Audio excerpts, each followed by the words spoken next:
వాళ్ళని ఆదర్శంగా తీసుకుంటూ వాళ్ళ నీడన వాళ్ళు చూపించిన పాటలో ఎంతో కొంత అంత చేసేంత శక్తి సామర్థ్యాలు మనకు లేవు కానీ కొంత వాళ్ళ గాలి తగిలినా వాళ్ళ నీడ బాగా తగిలినా మన జీవితం కూడా చిరదార్థం కన్యమైపోతుందన్నమాట మనం గుర్తు చేస్తూ మరి ఆ కాలంలోనే ఇంత సాహసం చేసినటువంటి పెద్దలు సర్దార్ బాబన్న గారికి సర్వై బాబన్న గారికి మనస్ఫూర్తిగా ఒక గౌరవంగా జనరల్గా ఈ తర్వాత అనుకుంటున్నాం బహుజనులందరూ కూడా ఆలోచన చేయాల్సింది ఇది అందరి కోసం ఆయన స్ఫూర్తి చేసింది అందరినీ కాయకట్టుకొని పోయి యుద్ధం చేసింది అట్లా యుద్ధందారి వ్యవస్థ మీద యుద్ధం చేసిన ప్రతి జీవనంలో ప్రతి వ్యక్తి కూడా ఖచ్చితంగా శక్తిని చేకూర్చుకొని తన జీవితాన్ని అర్పితం చేసింది కాబట్టి ఆ జీవితం అర్పితం చేసిన వల్ల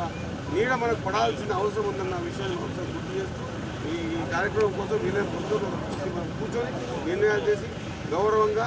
చెరుకట్ట మీద ఎట్లా చేస్తే బాగా ఎందుకంటే దాన్ని సీసీలో వేస్తూ ఉన్నాం చెరుకట్ట ముందు పక్క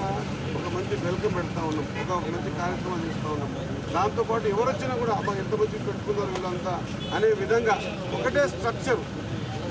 కూడా ఎక్కువ తక్కువ కాకుండా ఒకటే స్ట్రక్చర్ ఇచ్చి అందరూ అంటే వీళ్ళు అంత ప్లాన్ చేసి పెట్టుకున్నారా లేకపోతే ఎట్లా అనేది ఎవరు పర్మిషన్ తీసుకున్నా కూడా కొంత ఆర్థికంగా బలమైన సామాజిక వర్గం ఉంటే పెద్దగానో లేకుంటే చిన్నగా ఉంటే అటవుతూ కాకుండా ఒకటే స్ట్రక్చర్తోనూ